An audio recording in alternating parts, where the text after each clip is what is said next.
Hi, it's Katrina. Ancient Chinese alien mummy. Archaeologists working with Inner Mongolian University made an incredible discovery, a mysterious tomb over 1,500 years old. The tomb contained several artifacts as well as a mummy. It looks like the mummy could have been a king, as he was found decorated in valuable gold ornaments. The artifacts have proved curious because they seem to have come from very far away. One of these silver bowls found in the tomb depicted ancient Greek gods, something you really wouldn't expect to find buried in an ancient Mongolian Chinese cemetery. There were other people buried here as well, with at least 6 tombs being found in total. They all date back to the Northern Wei dynasty and appear to have been a family of aristocrats. The mummy may have been the chief of the Goache people, with the rest being members of his family. The Gaoche controlled a massive portion of northern China and Mongolia, maintaining a huge section of the Silk Road. The fact that the tombs were found so close to the Silk Road could explain the Greek artifacts, as they may have made their way there through extensive trading. The body of the mummy found was wrapped in yellow silk and was wearing gold accessories including a headband, necklace, belt, and several finger rings. It was also wearing leather boots. The body, however, has not yet been studied further as the silk has yet to be removed. The coffin the body was in also contained extensive unusual detail. Wooden and covered in paintings, it includes illustrations of a blue-roofed house held up with red pillars, and an image of what must have been the occupant surrounded by many attendants standing or sitting and wearing round hoods. A strange worm. Scientists have found a new species of worm that will make your skin crawl. It has a single head but multiple bodies that branch out like the limbs of a tree. Confirmation of the new species was announced by researchers from the University of Göttingen after a Japanese scientist sent images of the worm to the team in Germany. The worm was discovered off the coast of Sado Island, living inside of sea sponges. Researchers determined the worm to be a form of psyllid marine worm, of which only 2 other kinds are known to exist. The new species was named Ramesillus kingidorahi after the Japanese monster that fights Godzilla, King Ghidorah. The thing that immediately caught the attention of the researchers was the shape of the worms. They really do look like trees, growing from a main trunk and then branching out countless times. Scientists believe their bodies may be a response to their host sponges, which look awfully similar. The body of the worm branches out along the branches of the sponge, allowing the worm to really burrow itself into the host. What are your thoughts on this worm? Let me know in the comments below. Roman soldier's face mask. Archaeologists have found an iron face mask once worn by a member of the Roman cavalry roughly 1,800 years ago. It was dug up in Turkey, at the ancient city of Hadrianopolis in Karabukh province. The mask is broken with only its nose, part of its mouth, and a piece of its cheek still remaining. Archaeologists believe it was worn by one of the soldiers stationed at Hadrianopolis during the imperial period of the 3rd century. To understand the mask a bit better, we need to take a look at this ancient city. Not only is Hadrianopolis famous for its preserved mosaics, ancient churches, and for being the birthplace of the Saint Alypios the Stylite, it was also a key defensive position for the Romans at the end of their rule. Inhabited starting in the 1st century BC, Hadrianopolis became a real fortress when the Roman Empire started trying to build a barricade around their territory. Rome was trying to defend itself at the farthest reaches of its empire, meaning modern-day Turkey. They tried to build a series of bases and fortifications that would keep out any invaders from the Black Sea. The city became one of those bases, with a large garrison of Roman soldiers stationed there. At some point, one of the cavalry soldiers either lost or discarded the mask, or maybe left it behind. It was found in a ruin that appeared to be some sort of bunkhouse or military barracks for the soldiers. In any case, the mask is pretty cool. Rapidly aging babies. Scientists have discovered something rather unusual. The find came during a very long analysis of extremely low birth weight babies. They were looking at babies born prematurely when they found something they weren't looking for.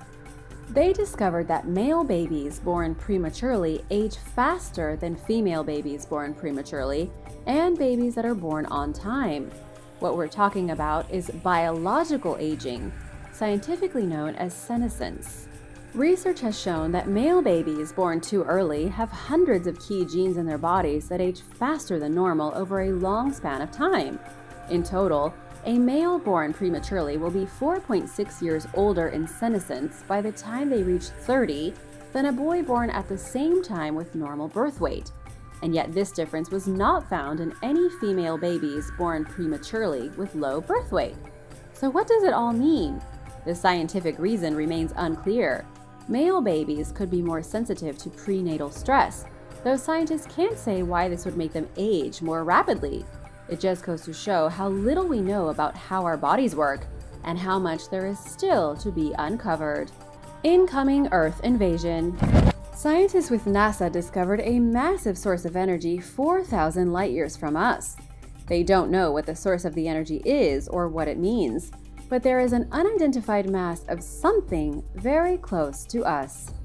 NASA says there is nothing to worry about. These kinds of things happen all the time. But an illusionist and alleged psychic named Uri Geller says there actually is something to worry about. He says the source of energy is coming from an alien civilization. Uri claims the aliens are preparing for a mass landing on our planet and a full-scale invasion. It's a little far out. Uri is a 75-year-old man who can apparently bend spoons with his mind. He's also been quoted telling news reporters that aliens are definitely going to invade our planet within 60 to 75 years. Some say he's a crackpot, and some believe every word he says. The truth is that NASA did find something bizarre. Whatever it is was detected sending out bursts of energy 3 times per hour. It was discovered by a team of scientists as they were mapping radio waves in space. Astrophysicist Dr. Natasha Hurley from Curtin University says the mysterious source of the energy appears and disappears periodically. It's something that scientists had never seen before, but it could be easily explained. Natasha says it's probably a very slowly spinning neutron star called an ultra-long period magnetar, so nothing to worry about. What do you think? Let me know in the comments below. Real-life Borgs. Completely by accident, scientists have discovered a DNA structure they are calling a real-life Borg, like from Star Trek. The discovery was made deep in the mud of California's wetlands.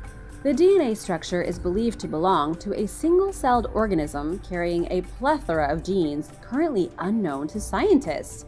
Researchers don't know what these strange strings of DNA do, but they believe the strings may help the organism to break down chemicals found in soil.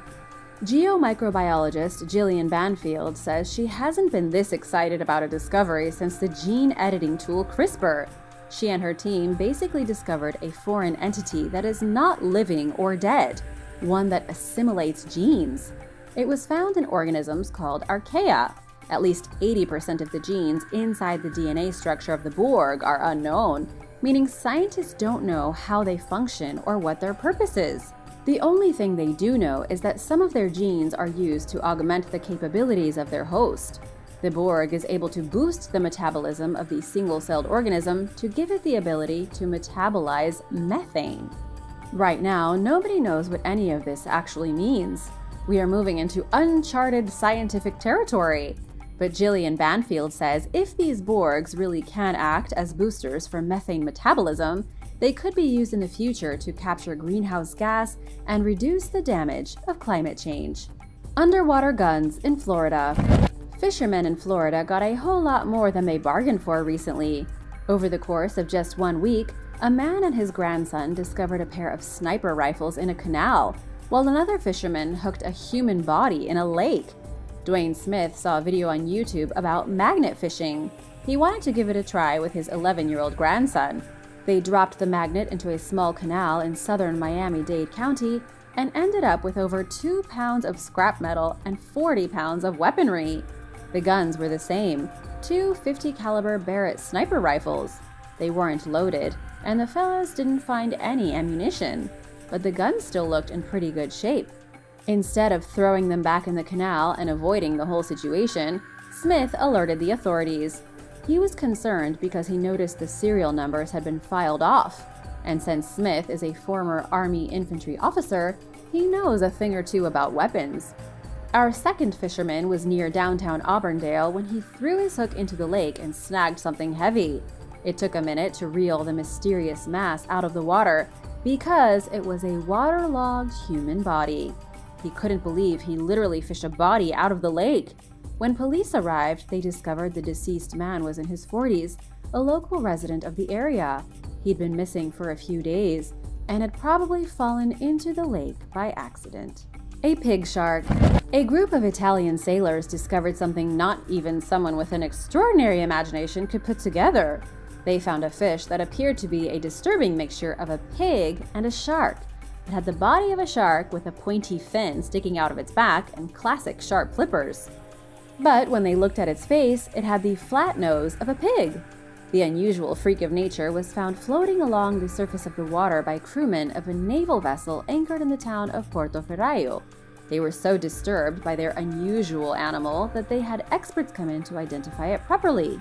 As it turned out, it wasn't a mutant after all. The fish is a real creature known as the pig-faced shark. Its proper name is angular rough shark, but pig-faced shark is way more fitting. These interesting animals live just shy of 3,000 feet beneath the surface. They are also listed as endangered by the International Union for the Conservation of Nature. That probably explains why the locals had never seen one before. The abandoned Snowdonia mine. In northern Wales, Snowdonia is a vast region of towering mountains, dark forests, and abandoned mines. It looks like a place dwarves would live in Middle-earth, the mythical realm of the Lord of the Rings. One of these abandoned mines recently caught the attention of mining enthusiast/urban explorer Milda. She decided to crawl through the dark and foreboding shafts in search of interesting history. The mine had been abandoned already for a century, and most people aren't brave enough to go poking around in its ruined halls. But Milda proved to be braver than most. While exploring the insides of the mine, she found a perfectly preserved children's book. Milda found the book leaning on a ledge deep in the belly of the mine, still open, as if someone had put it down, meaning to come back and finish the story later. The book appears to be part of Enid Blyton's The Famous Five series. Here's where things can get spooky. This book series wasn't published until 1942. The mine, on the other hand, was closed late in the 19th century. There was a gap of around 50 years between the mine shutting its doors and the book being published. That means that somebody up to 80 years ago went deep into a dark and cold mine shaft to read a children's book. Then they left it there, unfinished. What do you think was going on here? Let me know in the comments. The Lost City of Egypt. Archaeologists have identified a lost Egyptian city that spent the last 3,000 years beneath the desert sands. It's been hailed as one of the greatest archaeological finds in Egyptology in the last few decades. The city was first uncovered in 2020, with attempts to excavate being thwarted due to the COVID pandemic. But in 2022, things are back in full swing, and archaeologists are pulling out all kinds of treasures. The settlement is known as Aten, and it was literally buried under the sand. Experts have been busy clearing away the dust to get to the abandoned structures beneath. They have now found the foundations of buildings, hundreds and thousands of artifacts, and all of these discoveries can be linked to the great pharaoh Amenhotep III. It was this pharaoh who built the city, but it was his grandson, Tutankhamun, who would go on to rule it. The city is filled with workshops. There are industrial zones, residential neighborhoods, and plenty of objects left behind from daily life. It's really given archaeologists a glimpse into the mundane past of ancient Egyptians. They found bakeries, kitchens, rooms filled with everyday tools, and pieces of jewelry. But what's unusual is that there haven't been any major temples or things of that nature yet discovered. This place is all about urban life. It shows a period in Egypt's history in which ordinary people were thriving. They began to develop sanitation, healthcare, education, and it can all be seen here in the ruins of the city of Aten. Talking to the dead. Researchers at the Hal-Saflieni Hypogeum in Malta have made some pretty fascinating discoveries. This place is a prehistoric necropolis from 5,000 years ago, a kind of mortuary temple on the Mediterranean island. It's an underground complex built in the Stone Age as a place for people to deposit the bones of their dead. They also used it as a shrine for ritual purposes. But there is one place inside the necropolis that's particularly interesting. It's called the Oracle Room, and it may have been used as a place to literally speak with the dead. At least the ancient people probably believed they were speaking to the dead. Scientists think the ancient residents of this place were able to use super acoustics to alter consciousness. In their altered states, people thought they could speak with their dead ancestors. Sound inside of this room doesn't act the way it should. Just one person speaking can make their voice reach frequencies that stimulate in a bone-chilling way. Archaeologist Fernando Coimbra said that during audio tests, he felt the speaker's voice cross his body at a high speed, leaving him weirdly relaxed. Even more amazing, Fernando said he occasionally had the illusion that the sound was reflected from his body and reverberating off the red ochre paintings on the room's walls. It's hard to say if this is ancient knowledge or just luck. The room takes sound in the baritone range of 70 to 130 hertz and vibrates them in a way that creates a natural phenomenon. This sound is so intense, bouncing off all the hard surfaces, that it has a physical effect on brain activity. The ancient people of Malta used that to their advantage, performing ceremonies and turning ordinary sounds into the grumbling chanting of the dead. Cult of Anubis. Anubis was the most important god in ancient Egypt. Depicted as a man with the head of a black jackal, he was originally the destroyer of corpses, though later he was associated with all things related to the processes after death. Oddly enough, he was actually called Anubis by the Greeks. His real name in Egypt was Anpu or Inpu. He was the god of the afterlife, of lost souls, and embalming. But what's truly fascinating is that archaeologists haven't uncovered any monumental temples dedicated to Anubis. The Egyptians understood that Anubis didn't need a temple. He was worshipped in the places he was associated with, the tombs and necropolises. One of the biggest reasons there wasn't a lot of grave robbing, relatively speaking, was that the Egyptians lived in fear of Anubis. He was the guardian of the dead, and they knew that anyone who desecrated a tomb would be punished in the afterlife. The cult of Anubis, those who dedicated their worship to the god of the dead, were active for a few thousand years. The cult originated in Middle Egypt, in the 17th province, where his worship was centered. The town in which the cult of Anubis was founded featured a large dog cemetery, but the cult was spread throughout the entirety of Egypt. In Egyptian mythology, Anubis was said to be the one who mummified Osiris after his death. Because of this, Anubis also became the patron god for embalmers. The embalmers, with their secret knowledge of mummification, worshipped Anubis at his graveyard shrines. But their real praise came in their jobs, making mummies that would last for thousands of years. Mesopotamia Scientists. In southern Mesopotamia, the area that is now known as Iraq, city-states began to emerge around 3,500 BC. That's over 5,000 years ago. The Sumerian civilization rose to power. The city of Babylon rose up under King Hammurabi, and Assyria became a powerful force in the north. For 3,000 years, Mesopotamia was a melting pot of development, destruction, and changing rulers. Babylon fell to the Persians in the year 539 BC. 200 years later, the Persians were conquered by the Greeks. But going all the way back to the beginning, we have to credit the original Sumerians with a great deal of what makes up modern life. Archaeologists say they developed the first writing system in 3200 BC. Their writing system started out with pictures conveying certain meanings, then turned into a series of signs called cuneiform. They also had a mysterious secret knowledge of mathematics. What many historians find interesting is that the Sumerians seem to have come up with a system for writing and advanced mathematical knowledge at the same time and from out of nowhere. Prior to the Sumerians, people didn't write, and people didn't know how to do math. Then, seemingly from thin air, these people were writing epic stories, practicing astronomy, developing their own medicines, and even dividing time into units. It was the Mesopotamians over 5,000 years ago who came up with 60 seconds to a minute and 60 minutes to an hour. And to give you an idea of just how bizarre all of this is, they figured out the wheel around 3500 BC. then complex mathematical theory in 3200 BC. It seems like a big stretch, even over 300 years. Some people wonder where they got all of this knowledge. Michelangelo the Doctor. It turns out the great painter and sculptor Michelangelo was a secret doctor. At least, he may have had an acute understanding of certain medical details that weren't revealed to the public for another few centuries after he was dead. This all has to do with Michelangelo's David.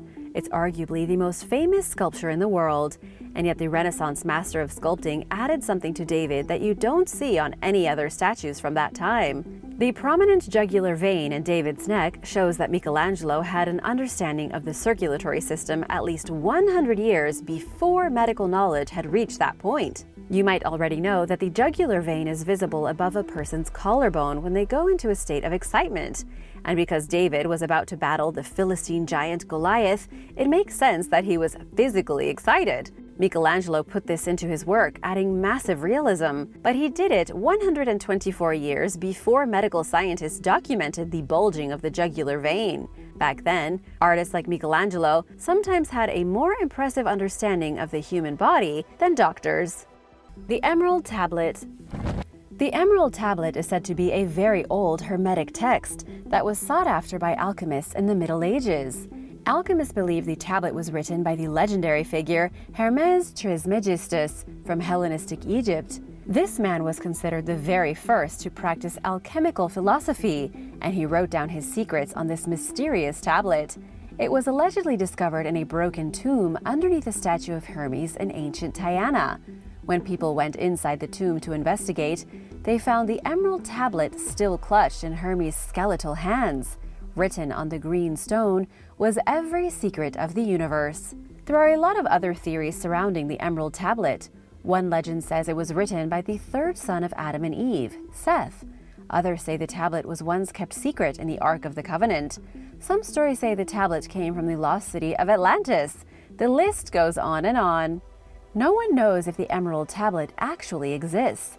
The closest thing that we know about is the Kitab Sir al-Haliki, or the Book of the Secret Creation of the Art of Nature.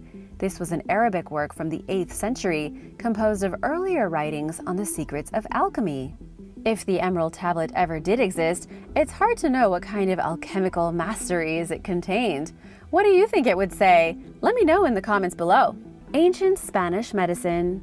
Archaeologists excavated a man's skeleton at a medieval necropolis in Spain. This man died 1,000 years ago and was put in the necropolis of Can Rainers, located in an old military camp in the city of Palencia. The man died between the age of 25 and 30, but it wasn't for a lack of medical innovation.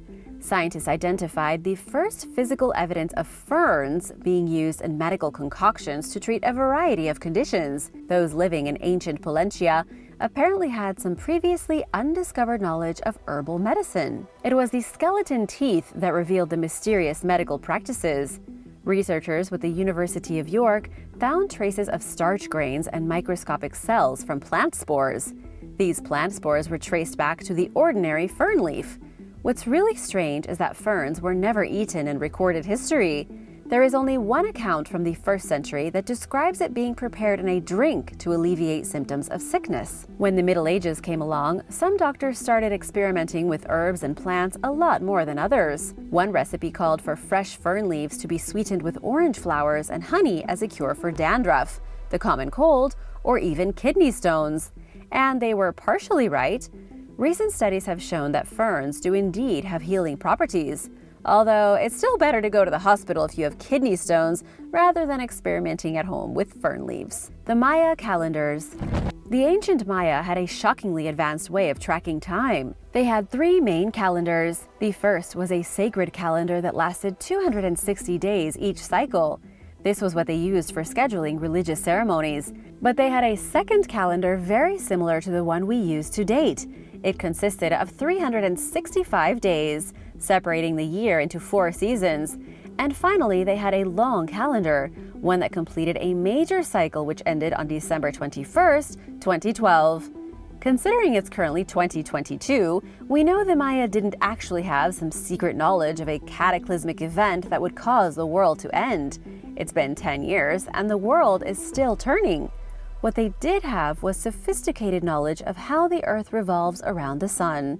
Though this wasn't necessarily due to astronomical revelations, they figured out when one year ended and the other began, and they were able to piece this together into one of the world's first functioning calendar systems. The Ancient House of Knowledge. If there was one repository for secret knowledge in the ancient world, it would be the Great Library of Alexandria, located in Egypt. It was the biggest and most significant library anywhere in the ancient world, part of a research institution called the Museion. This institution was dedicated to the Muses, the 9 goddesses of the arts. Historians believe the idea of the library was proposed by an exiled statesman named Demetrius of Phalerum. The library began its construction under the reign of Ptolemy II Philadelphus and quickly became one of the greatest places for knowledge seekers in the world. The scope of knowledge contained within the library was thanks to an aggressive policy to procure texts. Nobody knows today how many scrolls were housed here, but it's been estimated there were over 400,000 documents brought to the museum. And considering this was nearly 2,500 years ago, all of these scrolls were ancient. It contained the oldest writings in the world. We honestly can't even begin to imagine what kind of secrets people traveled here to learn from all over the world. But in the year 48 BC, Julius Caesar burned it down. Much of the ancient knowledge was lost, but the library survived. It was actually a lack of funding and support that saw the Great Library dwindle during the Roman period. Then it was fully destroyed between 270 and 275 AD. All of those ancient scrolls are now lost. Creating sea silk. There is only one person left alive who knows the ancient secret to produce sea silk. This ancient knowledge isn't quite as interesting as predicting the end of the world, but it's still pretty fascinating. Most silk you're familiar with probably comes from the cocoon of the mulberry silkworm larvae, but sea silk comes from a Mediterranean clam called the pen shell. The only person alive right now who knows how to extract the silk from the clam and turn it into the rarest fabric in the world is Chiara Vigo. When she's gone, the ancient tradition of silk will probably be gone too. Nobody knows exactly how far back the tradition of creating sea silk goes. We do know it was used by the Egyptians, Romans, and the Greeks.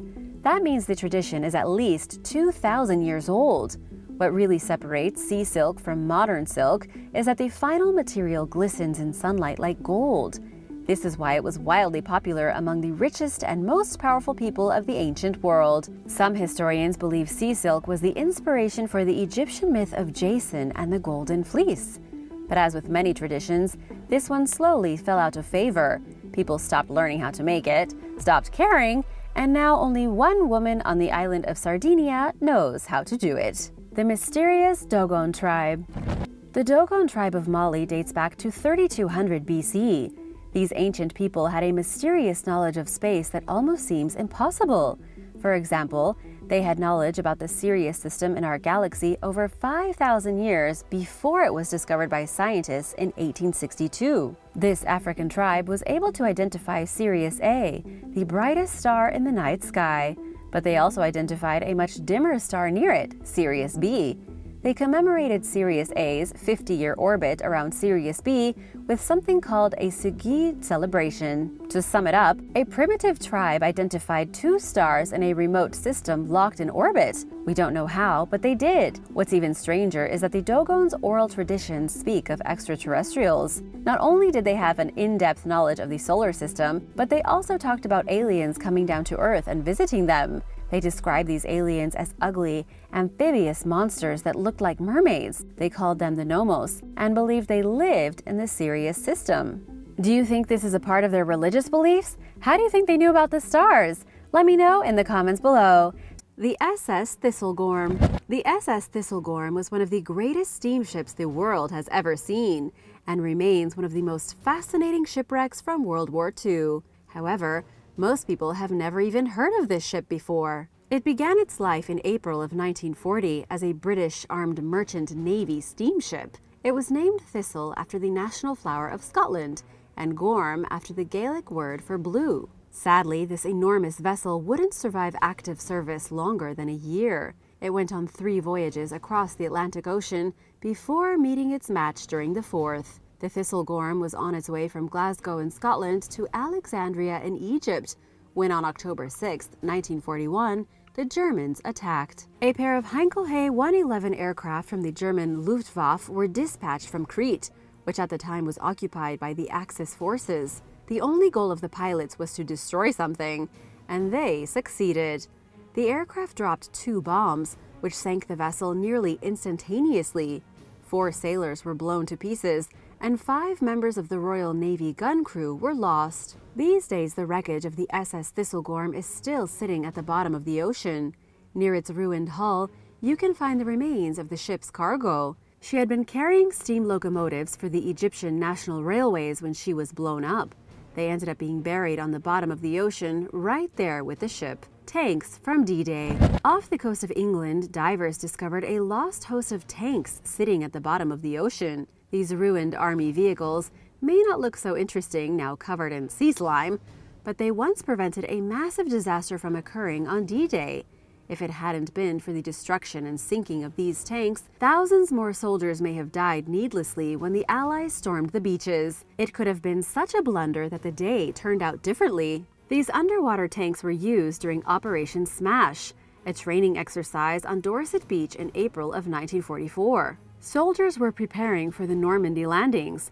During the drill, it was important for military tacticians to learn what would happen when tanks were launched in shallow water. They learned the hard way that it's not a good idea. 32 tanks were launched during the training. 7 of them sank and 6 people were killed. What it showed is that when you launch a tank from a boat in water too deep, the tank simply sinks and the soldiers inside of it die. This hard lesson is now preserved off Dorset Beach, where the tanks remain today in their watery grave. Wreckage in the Mississippi. Near downtown St. Louis, Missouri, a ship from World War II called the USS Inaugural sank back in August of 1993. The ship was moored near the Gateway Arch, but accidentally got separated from its moorings in the Mississippi River. The ship drifted off downstream, turned on its side, and then sank near the Poplar Street Bridge. The sinking ship was a pretty big story in 1993, but people quickly lost interest. After a little while, locals completely forgot there was a World War II ship down there. They weren't reminded until last summer, when the Mississippi River reached historic lows. The water dropped to just 3.8 feet, revealing the busted vessel at the bottom of the river for the first time in 3 decades. The USS Inaugural was launched on the 1st of October in 1944. It was decommissioned just 2 years later in 1946. It participated in the invasion of Okinawa, then continued minesweeping operations in the waters around Japan and Korea. The Inaugural cleared 82 mines during its service, even being awarded 2 battle stars. It was ultimately relocated to St. Louis in 1968 to be a floating museum. The ship became a National Historic Landmark, but then lost its designation after the sinking. It looks like the government didn't think the ship deserved to be on the National Historic Landmark list, considering it was underwater. Since the water level in the Mississippi River has gone up, the ship has once more gone into obscurity.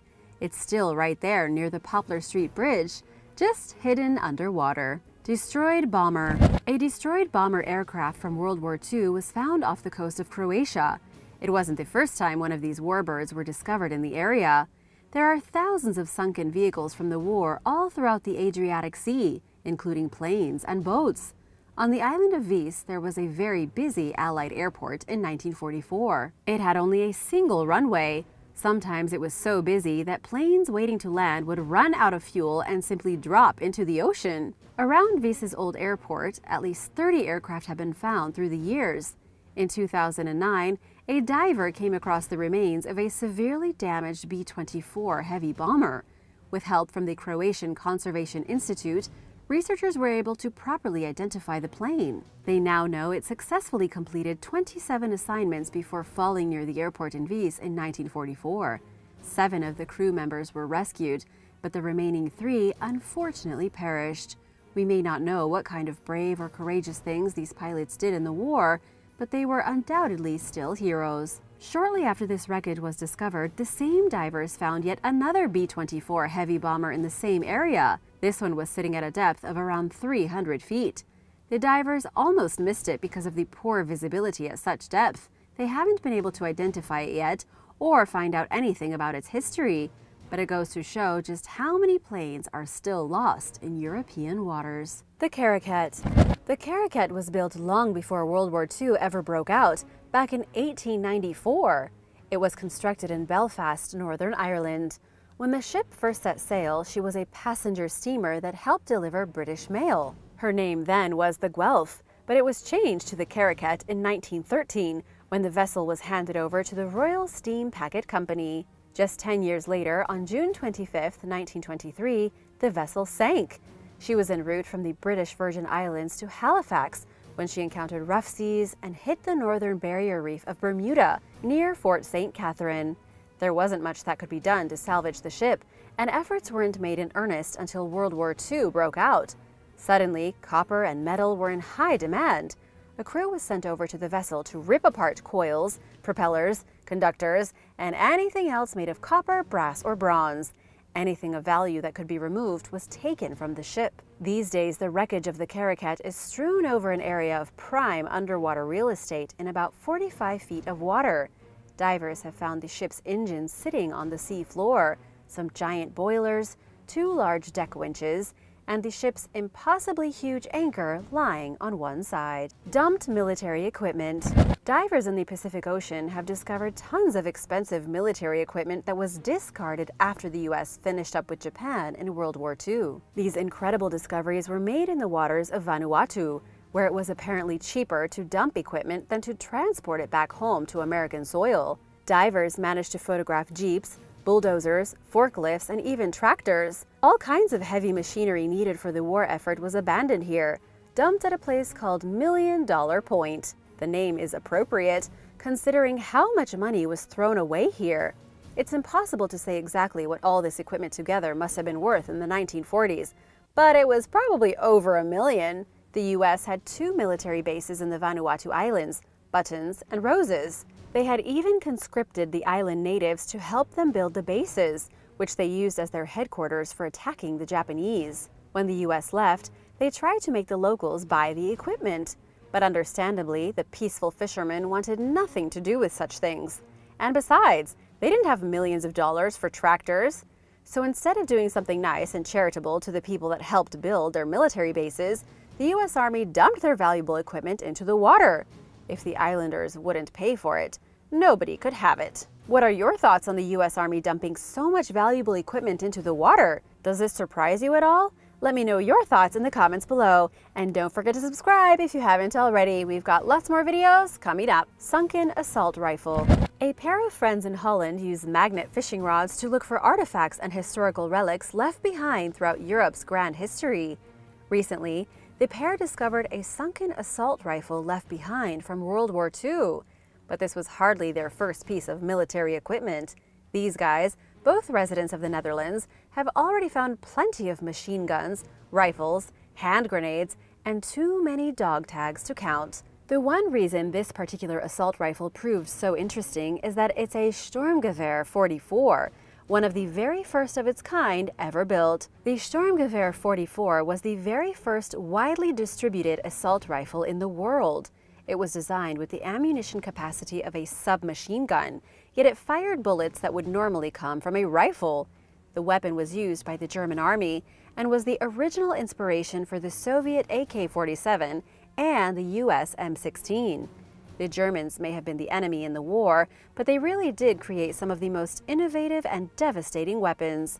Just about every assault rifle today came from this original model. Nobody knows how the gun wound up underwater.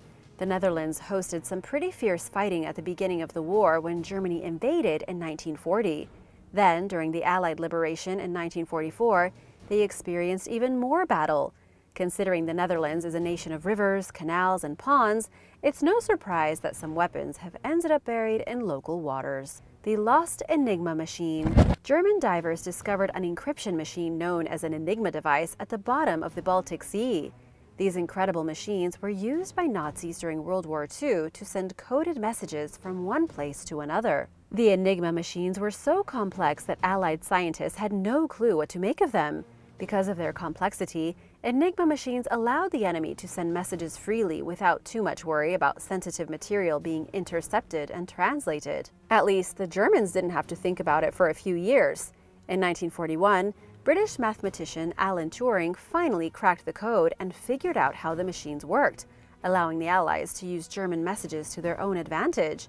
Historians have estimated the war was cut short by at least 2 years, thanks to Alan and his impressive math skills. But what was this machine doing at the bottom of the ocean?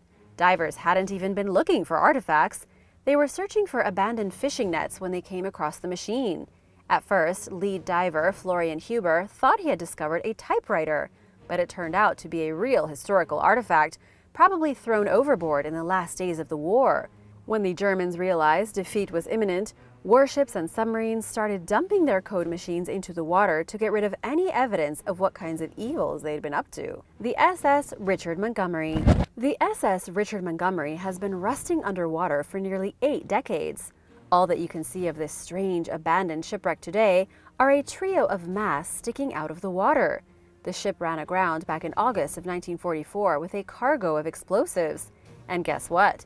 The submerged wreckage still has over 1,400 tons of TNT sitting in its hold, and it's less than 1 mile from land. The ship is currently at the bottom of the Thames estuary, close enough that folks in the nearby city would see the explosion, but probably far enough away that it wouldn't do much damage.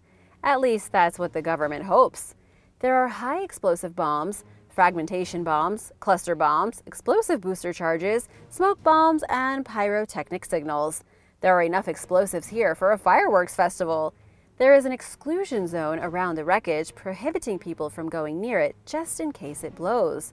But as of right now, nobody has dared go in and take out the bombs.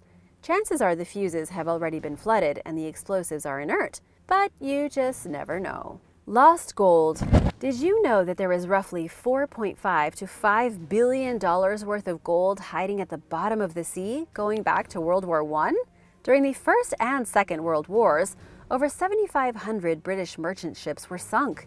At least 700 of them were official gold carriers, meaning they were shipping full cargoes of gold from one part of the globe to another to pay for supplies and munitions. While much of this gold has been lost forever and will probably never be recovered, research teams have found some of it. Researchers from the UK, the US, and Canada have spent the last 25 years trying to track down lost British gold. By going through over 8,000 documents and using the newest technology to scan the ocean floors, researchers with an organization called Britannia's Gold have been tracking down wreck sites. They haven't actually pulled any gold up from the bottom of the ocean, but they are trying to get some salvage missions going. For example, they discovered the location of the city of Benares, a British liner destroyed by German torpedoes in 1940.